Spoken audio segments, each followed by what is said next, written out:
5절입니다. 이사야서 56장 4절에서 5절, 제가 가진 성경으로 신약 성경 1036페이지입니다. 제가 읽어드리겠습니다. 여호와께서 이와 같이 말씀하시기를, 나의 안식일을 지키며 내가 기뻐하는 일을 선택하며 나의 언약을 굳게 잡는 고자들에게는 내가 내 집에서 내 성 안에서 아들이나 딸보다 더 나은 기념물과 이름을 그들에게 주어 영원한 이름을 주어 끊어지지 아니하게 할 것이며. 아멘. 김용철 장로님께서 나의 믿음과 나의 미래라는 제목으로 인턴십 주시겠습니다.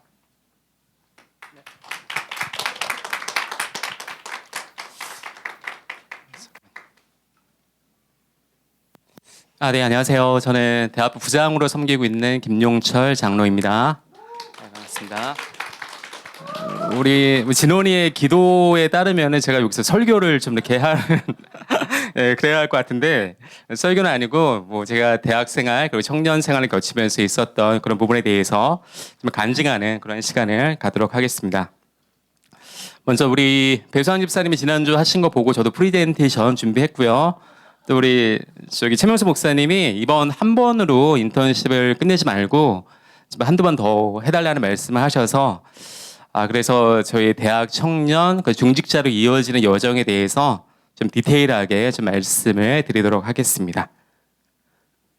네, 이번 주제를 지금 나의 믿음이 나의 미래다라는 그런 주제를 잡았는데, 제가 청년 대학 때 붙잡았던 어떤 믿음, 정확히 얘기하면 하나님께서 주신 믿음이 있는데, 이게 나중에 어른이 돼서 보면은 믿음대로 하나님께서 응답하셨다라는 그런 부분이 인정이 돼서 이번 주제를 이렇게 잡았고요. 성경 말씀은 맨 끝에 다시 한번 설명드리도록 하겠습니다. 그리고 저는 지금 하고 있는 일은 이프롬비즈라고 하는 무역회사의 대표로, 작은 회사의 대표로 있고요. 지금 보면은 되게 디테일하게 제가 대학 생활부터 청년 생활까지 연도로 이렇게 나눴는데, 저는 여러분들하고 틀리게 불신자 가정에서 태어났고, 그리고 창세기 3장의 문제를 겪은 그 사람이고요. 그리고 25살 때 이제 복음을 듣고 영접을 하고, 그 이후에 한 10여 년 정도의 대학 청년 중직자로 이어지는 매년이 저에게는 되게 이정표적인 어떤 하나님의 응답이 있었기 때문에 지금 이렇게 디테일하게 나눴었고, 처음에는 약간 좀 지루할 수 있을 것 같아요. 근데 맨 끝에 결혼 때는 조금 그래도 재밌으니까 좀 이렇게 잘 들어주시면 좋을 것 같습니다. 저의 대학 생활에 대해서 먼저 말씀드리겠습니다. 수고하고 무거운 짐진 자들아 다 내게로 오라. 이게 정확하게 저의 어떤 영적 상태였던 것 같아요. 저는 고등학교 2학년 때 우리 최 목사님하고 같은 고등학교를 나왔거든요. 고등학교 동창인데 그때 어떤 영적 문제가 좀 찾아왔어요. 그러니까 남들에게 얘기하기 힘든, 하지만 그것 때문에 너무나도 힘들고 그것 때문에 행복이 없고 해결은 안 되고, 그러면서 그것 때문에 또 성적도 엄청 떨어지고, 그런 문제를 고등학교 2학년, 3학년 그냥 그대로 가지고 제가 대학을 입학하게 됐습니다. 학교는 청주대 권시공학과를 들어갔는데, 학교는 특별한 목적이나 비전을 가지고 간 게 아니고, 그때 당시에 수업이 잘 되는 학과 가라 해서 갔었고, 그리고 학교는 그냥 성적에 맞춰서 갈 수 있는 학교. 그러니까 제가 공부를 되게 잘하지는 않았겠죠. 그래서 여러분들이 좀 약간 희망을 가지면 좋을 것 같고, 근데 그때 저의 고민은 이제 친구들 만나면서 학교 생활이 나름 재밌었거든요.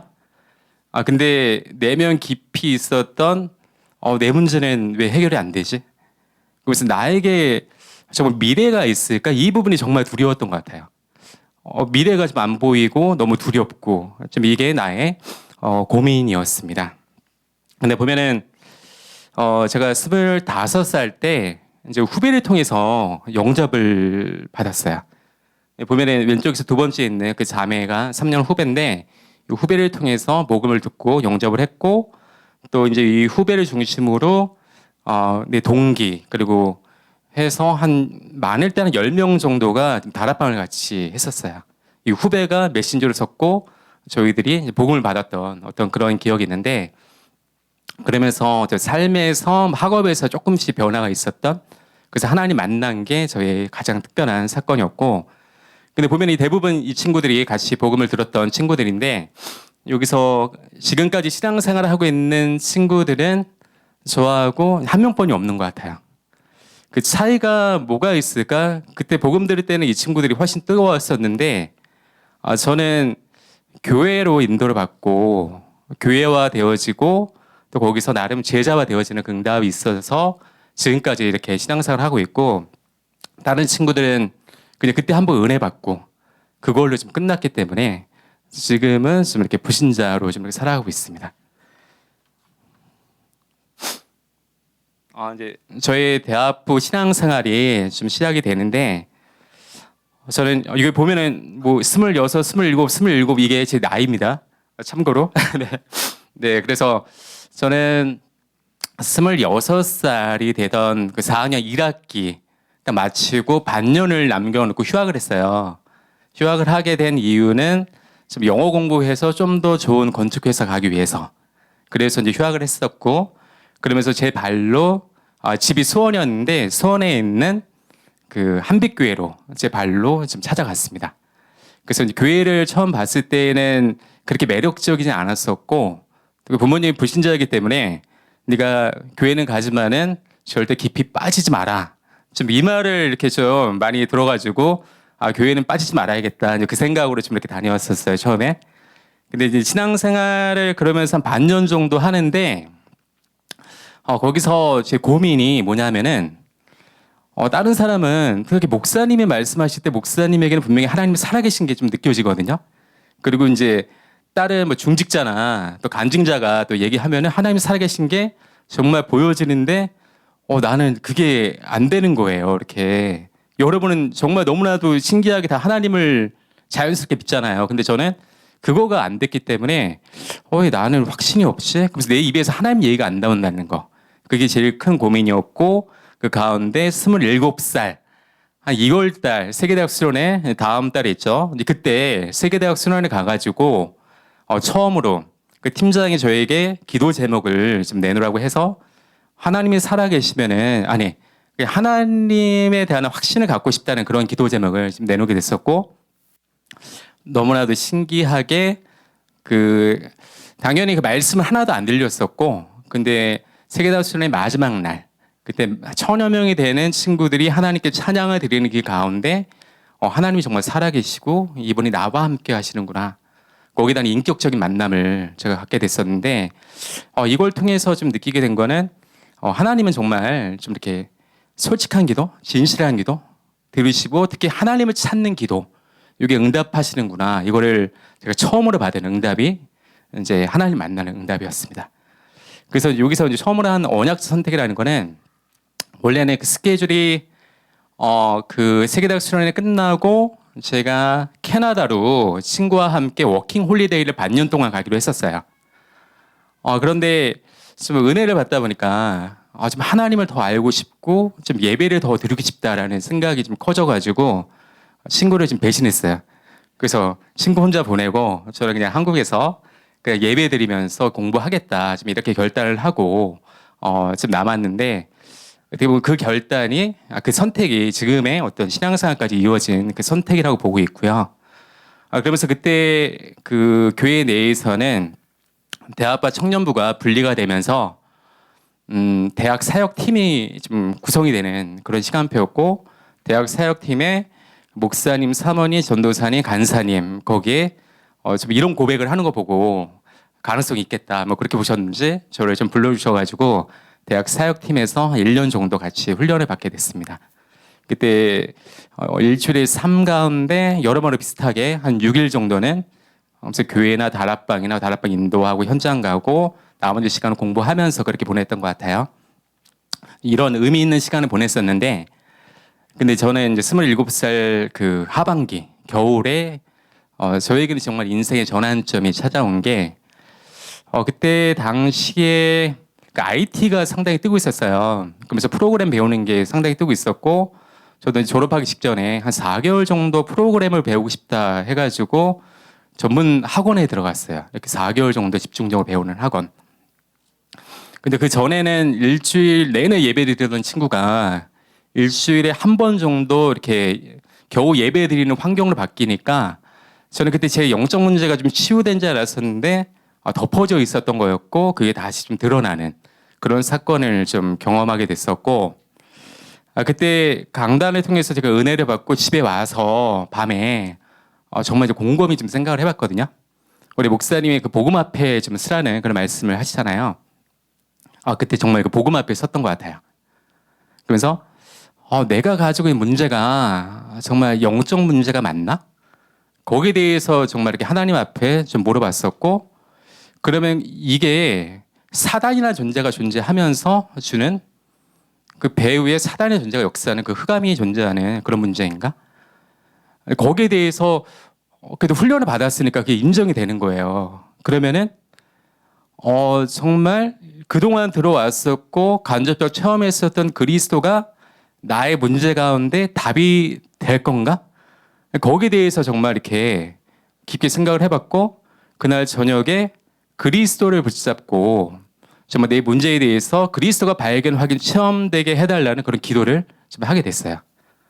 근데 정말 너무나도 좀 신기하게 그때 첫날 그 응답이 왔었어요.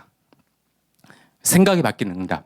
저에게는 너무 기적 같은 응답이었는데 그 응답이 한 번 왔었고 근데 그 다음날 또 학원 가서 하다 보니까 또 힘들었는데 그 다음날 또 제가 저녁에 또 그리스도를 고백하는 가운데 또 응답을 받았고 그 4개월 전에 학원 다니는 동안에 그래서 어떤 영적 싸움의 기간이었는데 매일 그리스도가 나에게 고백되어지고 그리스도가 답이 되어지는 그런 시간을 갖게 됐었고 그러면서 나중에는 4개월 후에는 제가 좀 이런 고백이 나오더라고요. 나 이제 문제 있어도 괜찮아.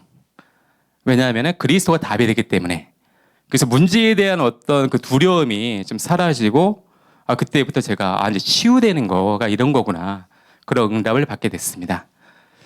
그게 제 인생의 가장 큰 전환점이었고 그때 제가 예레미야서 33장 1절 3절 말씀은 저에게 어떻게 해석이 됐냐면은 처음에는 저는 내 문제에 대해서 좀 해결해 달라는 그런 간절한 기도를 했었는데 하나님께서 나에게 주시는 응답은 그거는 또 응답하셨고 크고 비밀한 일이라는 게 무엇이냐고 하면은 저는 그 훈련 받으면서 하나님이 좀 되게 좋았거든요.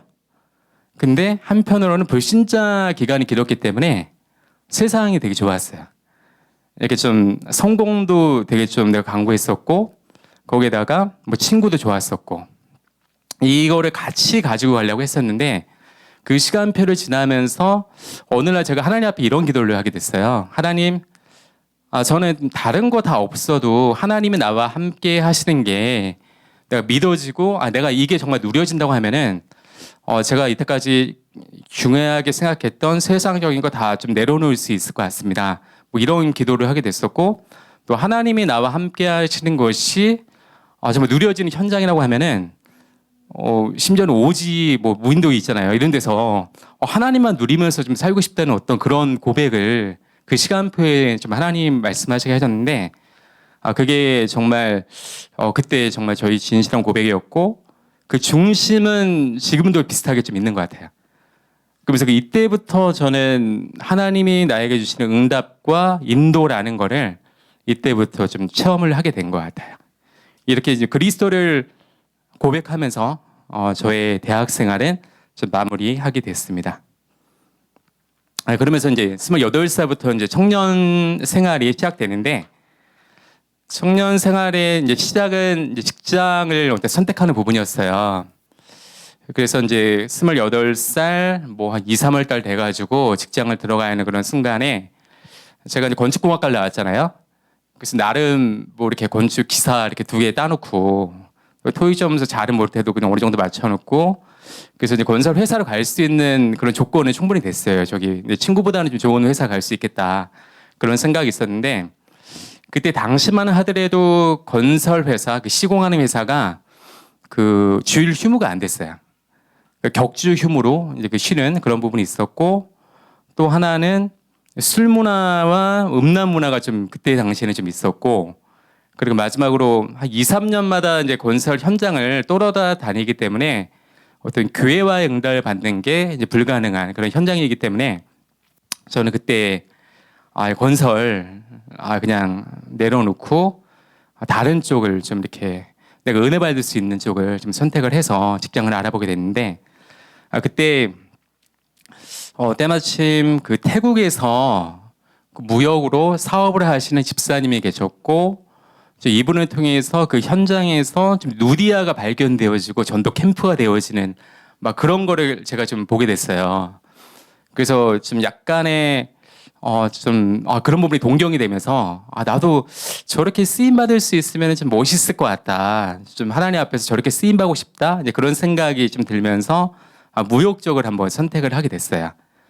그래서 무역회사에 지원을 하게 됐는데 근데 이제 제가 뭐 영어라는 거를 뭐 글로 배워서 진짜 영어를 잘 못했고 그 다음에 관련 전공자도 아니고 또 학교도 좋은 학교가 아니기 때문에 제가 뭐 들어가는 건 불가능하다. 이제 그런 나름대로의 좀 결론이 있었는데 근데 너무나 신기하게 좀 그 직장의 문이 저에게 좀 열리게 됐습니다. 남들이 보기에는 그냥 우연일 수도 있고 그냥 뭐 그렇게 될 수도 있는데 저는 그때 딱 믿음이 왔던 게 하나님께서 이 직장의 문을 하나님께서 여셨다라는 그런 진짜 100% 확신을 갖고 있었거든요. 그러면서 이제 요셉에게 비할 바는 아니겠지만은 요셉이 그 뭐 총리라는 세계보고만하는 결론을 가지고 뭐 노예와 그 다음에 감옥 생활을 그 과정을 겪었잖아요. 그런 것처럼 제가 이제 회사 들어가는 그 순간에 저는 확신이 왔던 게 나 앞으로 사업할 거다. 그 무역회사 대표할 거다. 그래서 나에게 지금부터 직장 들어가는 거는 내가 이제 훈련받으러 가는 거다. 이제 그게 정말 이렇게 믿어졌던 것 같아요. 근데 이제 그 처음에 들어갔던 회사가 그 호락호락한 회사는 아니었습니다. 근데 그 특히 사장님이 반무당이었어요. 딱 눈을 보면은 진짜 이렇게 귀신에 덮여 있는. 그리고 중요한 일을 이제 무속인과 상의하고 어떨 때는 2박 3일 동안 무속인 따라서 산에 들어가서 굿하고 좀 내려오시고 여자분이셨는데 정말 좀 이렇게 강하고 세고 해서 이제 그 사장님이 사무실 오시면은 완전 분위기가 이제 딱 다운돼서 직원들 직소를 못하고 이제 그런 되게 좀 분위기였는데 근데 반면에 사장님이 일을 너무나도 잘 하셔가지고 저는 가까이서 사장님한테 한 3년 정도 너무나도 진짜 일을 확실하게 배웠었고 그리고 아까 얘기한 것처럼 저는 어떤 그 확신을 가지고 좀 회사 들어갔기 때문에 이 회사가 나에게 돈을 주면서 일을 가르쳐주고 영어도 가르쳐주고 그런 부분이 너무나도 만족스러워서 저는 뭐 감사 가운데 좀 이렇게 회사 생활을 하게 됐었습니다. 근데 거기서 좀 에피소드가 좀 한 가지가 있는데 어느 날 이제 그 사장님 비서가 저에게 좀 찾아와서 그때 대리였는데 김 대리 이렇게 뭐 정말 이렇게 하나님 믿는 거 맞나 보네 좀 그런 얘기를 하더라고요. 그래서 왜요? 이렇게 얘기하니까 오늘 그 사장님이 그 사무실 직원이 한 20명 정도 되는데 그 생년월일을 가지고 이제 점을 보신 거예요. 누가 이제 해가 되고 누가 득이 되는 약간 뭐 그런 점을 봤는데 내 거는 안 나온다는 거예요. 그러니까 여러분 그런 거 뭐 다 체험하셨죠? 나름 좀 이렇게 뭐 기분이 좋으면서 또 이렇게 정말 이렇게 그때도 이제 하나님 믿는 티를 팍팍 내고 다녔었는데 더 좀 내면서 좀 전도도 하고 그런 응답으로 이어졌었고 사장님은 이제 그 회사가 이사를 가면서 제가 이제 퇴직을 하게 됐었는데 나오기 전에 사장님에게 편지를 썼어요.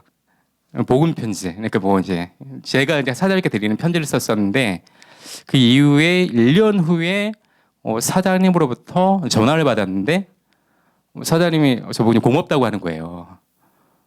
그러니까 이제 사장님이 하나님 믿고 교회를 다니게 시작했다고 그러면서 제 편지를 읽었는데 그것 때문에 교회 간 건 아니고 기도해 주셔서 너무 감사하고 정말 이렇게 응답이었다고 이제 그런 부분을 좀 말씀하시는 거 보고 저는 회사에서 어떤 기능적인 부분과 또 어떤 이런 부분이 좀 응답으로 좀 남아 있습니다.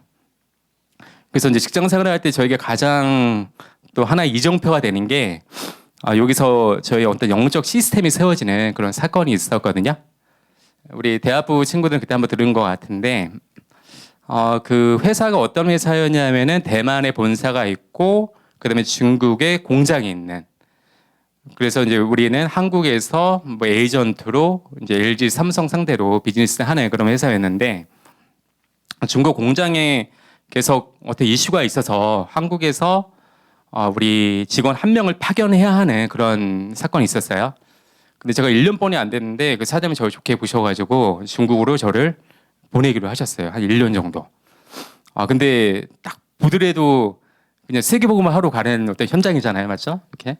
거기 중국 직원 3,000명이 있는 현장으로 저를 보내셨고, 그 우리 다 교인들의 어떤 축복과 뭐 기대와 기도를 받으면서 제가 그 현장으로 들어갔습니다. 근데 솔직히 거기서 한 열흘 만에 좀 무너졌어요.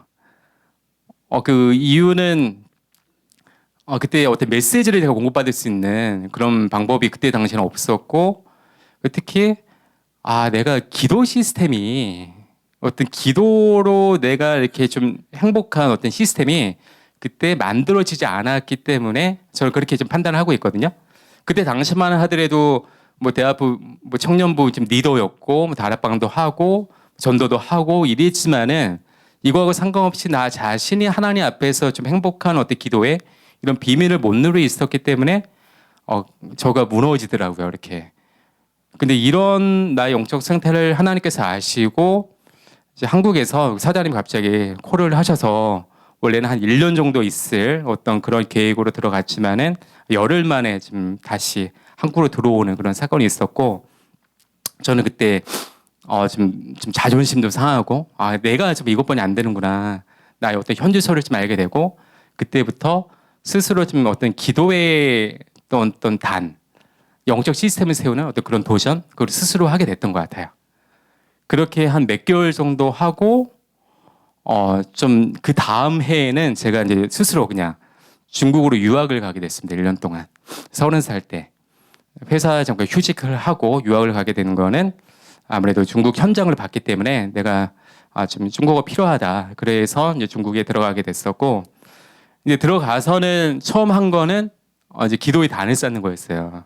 뭐 수업이 9시면은 뭐 한 2-3시간 전에 일어나서 충분하게 그때는 또 컴퓨터 가지고 와서 메시지 다운받아서 메시지 듣고 또 기도하고 말씀 묵상하고 뭐 이렇게 한 며칠 몇 주 정도 하다 보니까 딱 느껴지는 게 저에게 어떤 영적 힘이라는 게 좀 느껴지기 시작하더라고요. 평소에 잘 못 느꼈던 거. 그러면서 자신 있게 내가 무너지진 않겠다. 근데 이제 저희가 거기서 끝나는 게 아니고 그런 영적으로 내가 좀 힘을 얻으니까 하나님께서 제가 전도를 진짜 지금도 잘 못하는데 그때는 한국인 우리 유학생들을 만나서 어떤 전도의 문을 하나님께서 계속 열어가시는 거 보게 됐고 특히 어떤 만남을 주신 거는 그때 당시에 한국에서 상해로 처음 오신 선교사님이 있으신데 이분과의 만남이 되게 우연치 않게 좀 만나게 되면서 저는 거기서 주일날 예배를 드리게 되고 또 하나는 우리 중국인 현지인들과 그 만남이 좀 계속 있었는데 여기서 계속 영접이 되고 그리고 제가 학교 2군데 있었거든요. 상해 외대와 고태용대에 있었는데 거기서 이제 한 명씩 나름 제자가 좀 발견되면서 이 친구들 한 명 한 명하고 같이 한 2시간 정도 떨어진 그 목사님 사택에서 예배를 드리는데 매주마다 거기서 예배를 드리는 어떤 그런 영적 응답이 좀 따라오는 거를 좀 확인했었고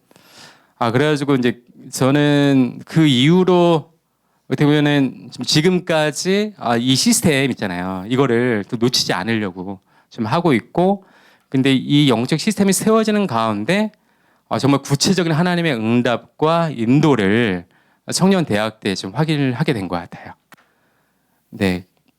그리고 이제 또 31살이 됐습니다. 이제 32살 되면 좀 재밌는 게 나오는데 31살 때 제가 이제 중국에서 유학을 하고 이제 한국에 돌아왔어요. 근데 지금 교회 사정이 지금 요즘 우리하고 좀 비슷한 것 같아요. 그때 교회가 수원에서 분당으로 지금 이사를 하면서 많은 교육자분들이 좀 이렇게 사직하시고 퇴임하시고 또 많은 또 어른분들이 이제 교회를 떠나시고 거기 이제 청년들도 이제 일부 떠나고 그러니까 남아 있는 청년들이 좀 되게 좀 낙심하고 좀 혼란스럽고 지금 이게 교회 분위기였어요. 근데 저는 중국에 있을 때 또 교회를 생각하면 너무 좀 사랑스럽고 또 내가 돌아갈 수 있는 어떤 모교회가 있다는 게 정말 이렇게 항상 이제 그리웠었는데 교회에 오니까 좀 이런 현실을 맞이했었고 그때 이제 청년부 그 목사님과 사모님이 저를 집으로 부르셔서 거기서 말씀하시기로 교회 사정이 이렇다. 근데 네가 여기서 그냥 뭐 우리 청년부 살리는 어떤 그 미션 이거를 그때 주셨고 다른 게 아니고 그리스도가 고백되는 거, 그리스도가 발견되는 거 거기에 대한 그 미션을 주셨어요. 그래서 저는 그때 이제 임원들이 청년부 임원들이 저보다는 5살 정도 어린 후배들이었는데 이 친구들과 함께 정말 그리스도를 고백하면서 우리가 청년부 문제를 한번 좀 이렇게 부딪혀 보자 이렇게 도전을 하게 됐었고 그때 그 목사님이 우리 청년부 담당하시는 목사님이 한 몇 개월 정도 미국에 더 사역하러 가시는 그런 기간도 있었는데 남아 있는 우리들이 뭐 그냥 부족하지만은 다락방도 하고 팀 사역도 하고 뭐 새신자도 만나고 신방도 하고 뭐 이런 모든 사역을 우리가 EBS도 하고 이렇게 하면서 청년부가 좀 회복되는 거 그 응답을 실제로 경험하게 됐습니다. 그 다른 사람들은 모르겠는데 저는 거기서 어떤 걸 느꼈냐면은 정말 그리스도 예수가 그리스도가 되신다는 게 우리 청년의 문제 가운데서 답이 되는구나.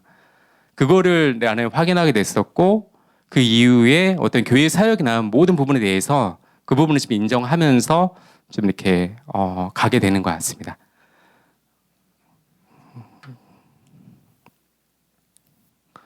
여기 보시면은 뭐 근데 태국에서 이렇게 무역하시는 분이 그 왼쪽에서 이제 하얀 옷 입고 계신 저희 집사님이 이 염전인데 여기서 무역하시는 어떤 그런 분이시고 청년들이 같이 가서 좀 예배를 드렸던 현장이고요.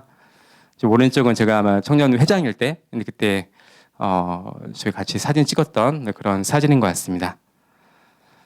근데 지금은 이제 저는 이 청년 생활을 통해 가지고 정말 그 여러분들이 정말 그 청년 때 고민하는 부분 이 부분은 제가 고민했던 부분은 지금 3가지 있었던 것 같아요. 하나는 맨 처음 직장이었고 그 다음에 결혼이었고 그 다음에 아직 가정이 불신자 가정이었기 때문에 이제 가정복음화, 가문복음화 이게 저희 가장 큰 기도 제목이었는데 아까 직장 같은 경우에는 하나님께서 제가 4년 동안 뭐 공부했던 뭐 그런 부분을 쓰신 게 아니고 하나님 앞에서 은혜를 받으면서 한 1년 정도 준비했었던 잘 안 되는 그 영어라는 거를 사용하셔서 직장문을 여시고 뭐 지금의 사업까지 하나님께서 인도하셨고 그 다음에 결혼과 이 가문 복음화도 하나님께서 이 시간표에 좀 하셨거든요. 거기에 대해서 잠깐 좀 얘기 나누도록 하겠습니다. 먼저 그 결혼에 대해서는 이것도 제가 이제 30살 중국에 있을 때 그때 여름방학을 마치고 한국에 돌아와서 우리 대학부 후배들하고 같이 대학 신학원을 갔어요. 애들을 데리고. 근데 거기서 태영아 메시지를 그때 이제 처음 들어봤습니다. 그때 솔직히. 그래서 그 전에 어떤 결혼에 대한 기도 제목이 저희가 뭐 따로 없었거든요. 그냥 복음은 가지고 있지만은 그 나머지는 다 세상 기준. 이게 그냥 저의 어떤 그 단순한 기도 제목이었었는데, 근데 그때 그 계시는 목사님이 말씀하시기로 제 마음에 담기는 부분이 이 결혼이라는 게 그러니까 아내와 남편과의 만남이고, 저는 그때 보여드렸던 게 앞으로 태어날 우리 자녀, 후대와 엄마의 만남이다. 그리고 아버지, 어머니와 며느리의 만남, 그 가문과 가문의 만남이다. 그리고 동역자의 만남이다. 지금 이런 부분이 이게 나에게 필요한 어떤 기도 제목이구나. 그런 부분을 이제 붙잡게 됐고 거기에 대해서 기도를 하게 됐습니다.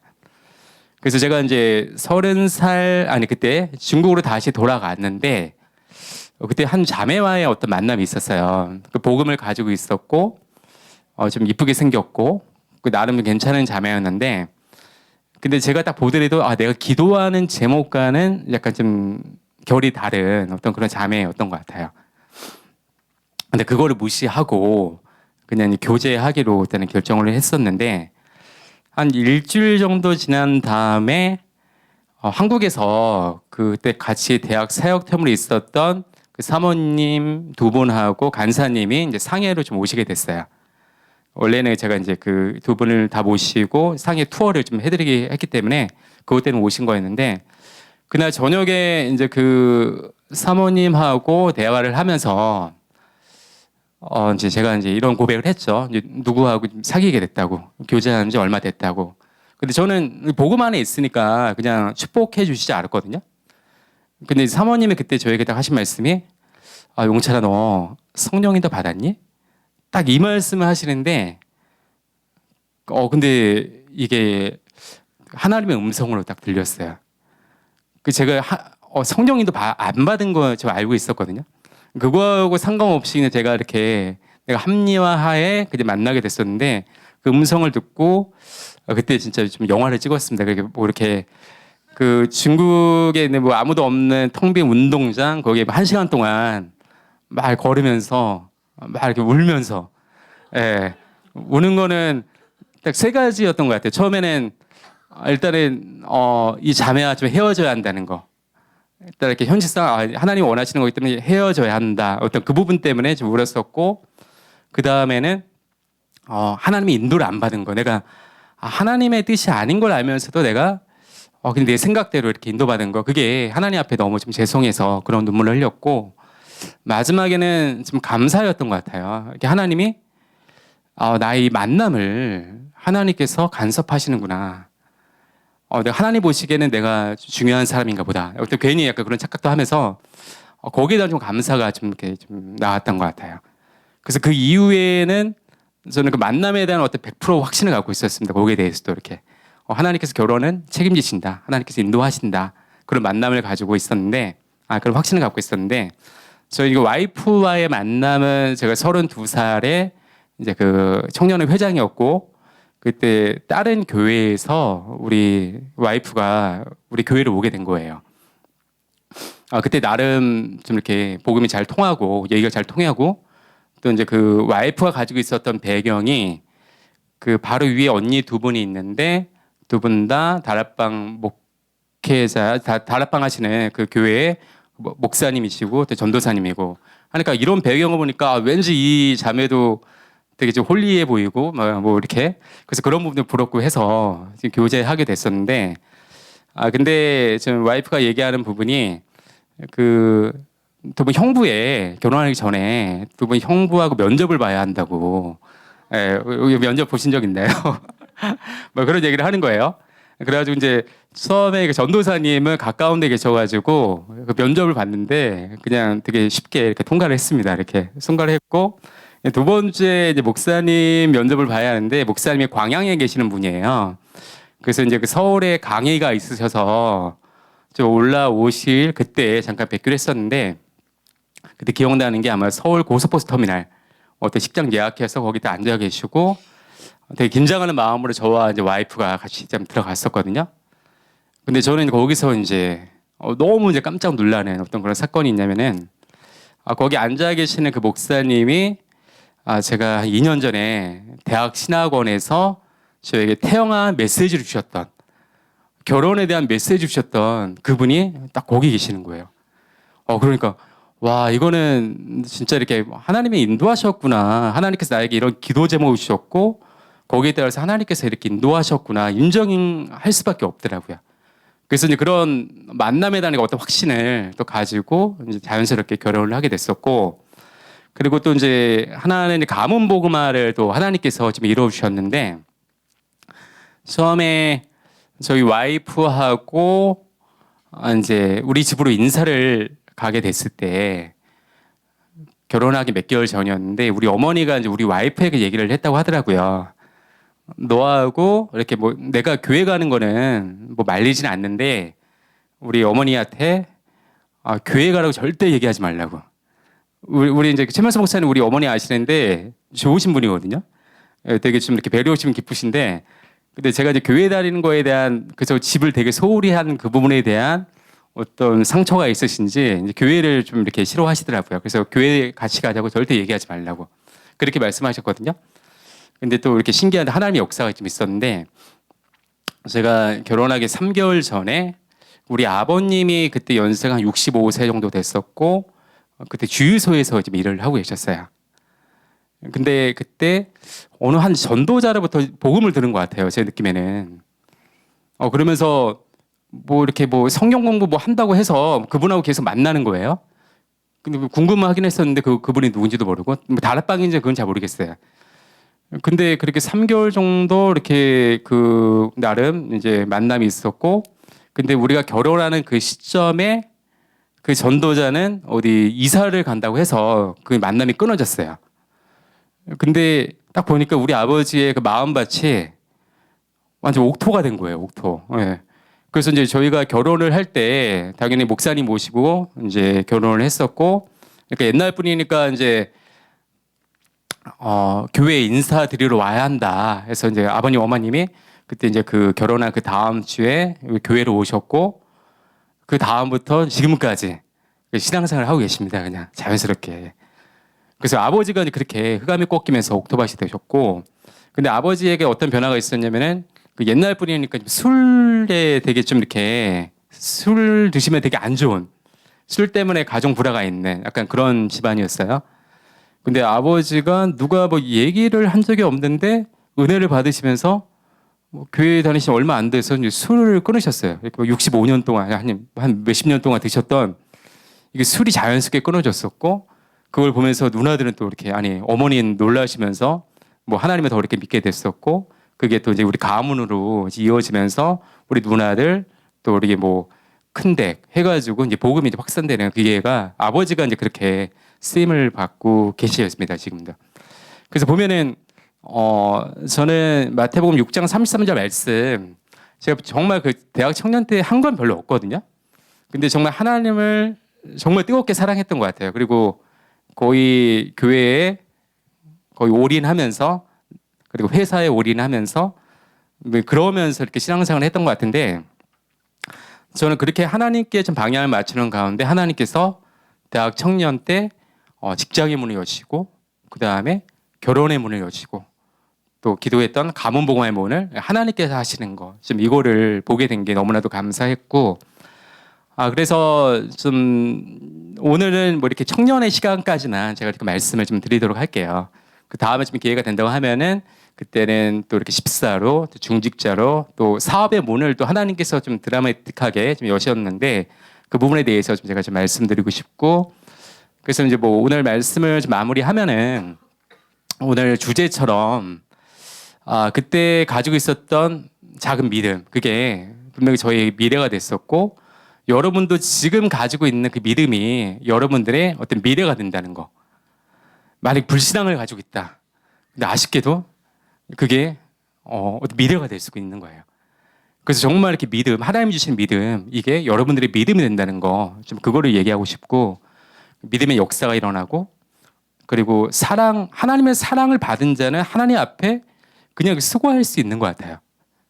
그리고 내가 소망이 있으면 인내할 수 있는 부분이, 여러분들 그 직장 생활을 하면서 좀 이렇게 제일 힘든 부분이, 어떤 미래가 안 보이면은 그 과정이 너무 힘든 것 같아요. 근데 저는 약간 이 부분을 조금 나름 누려인 것 같거든요. 나의 미래라는 부분이 확실히 좀 보여졌기 때문에 그 회사 생활, 뭐 남들이 보기에는 뭐 쉬운 환경은 아니었지만은 이거를 나름 누리면서 인내하면서 갈 수 있었던 거, 이런 부분이 너무나도 감사가 되고, 그 다음에는 제가 이제 뭐 신앙생활 한 지 벌써 그래도 27년, 28년 그렇게 되는 것 같아요. 근데 그 아까 얘기했듯이 같이 다락방을 했던 친구들, 거기서 지금까지 신앙생활 하는 친구들은 저하고 한 명뿐이 없고, 그리고 제가 대학 청년부를 거치면서 같이 신앙생활 했던 많은 친구들이 있는데, 지금까지 신앙생활 잘하고 있는 친구가 그렇게 많지는 않은 것 같아요. 근데 이거는 저희가 스스로 좀 깨닫기에는 좀 여러분들 교회화 되어져야지 여기서 제자화가 되어진다. 저는 그렇게 지금 생각을 하고 있거든요. 그래서 교회화의 응답을 정말 이 대학 청년 때 꼭 받아야 한다라고 저는 좀 믿고 있습니다. 그리고 이제 마지막으로 이제 뭐 태영아 메시지는, 제가 이제 결혼하기 전에 다행히 그 한빛교회에서 최세현 목사님이 1년 정도 오시면서 태영아 전도학교를 하셨었고, 그래서 결혼하기 한 1년 정도 매주 좀 이렇게 태영아 메시지 들으면서 좀 훈련을 받았었는데, 그때 어떤 후대에 대한 결혼에 대한 그런 부분이 더 이렇게 정확하게 정리되면서 하나님께서 저를 좀 이렇게 인도하셨던 것 같습니다.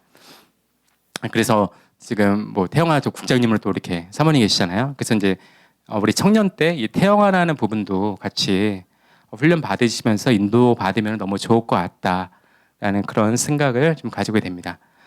그래서 이제 이번 인턴십 준비하면서 붙잡았던 말씀이 이사야서 56장 4절 5절 말씀인데 정말 여호와께서 말씀하시기를 나의 안식일을 지키며 내가 기뻐한 일을 선택하며 나의 언약을 굳게 잡고자 고자들에게는 내가 내 집에서 내 성 안에서 아들이 나 딸보다 나은 기념물과 이름을 그들에게 주며 영원한 이름을 주며 끊어지지 아니하게 할 것이라. 좀 이런 말씀이 정말 그 여러분의 어떤 선택, 지금의 선택이 너무 중요한 것 같아요, 진짜 이렇게.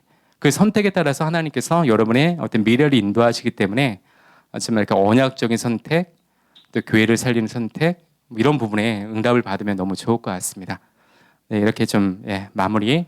제가 기도하면서 이렇게 마무리하도록 하겠습니다. 사랑의 하나님 감사드립니다. 정말 하나님 오늘 이 인턴십을 통해서 다른 것이 아닌 정말 하나님이 살아계시고 또 예수가 그리스도가 되시며 우리에게 정말 필요한 것이 기도임의 영적 시스템인 것이 남게 하여 주시옵소서. 우리가 청년의 때 하나님을 정말 뜨겁게 사랑할 수 있는 청년들 될 수 있도록 주께서 인도하여 주시옵소서. 이 모든 것 살아계신 예수 그리스도 이름으로 기도드립니다. 아멘. 네, 감사합니다. 감사합니다. 김용철 장로님을 인도하신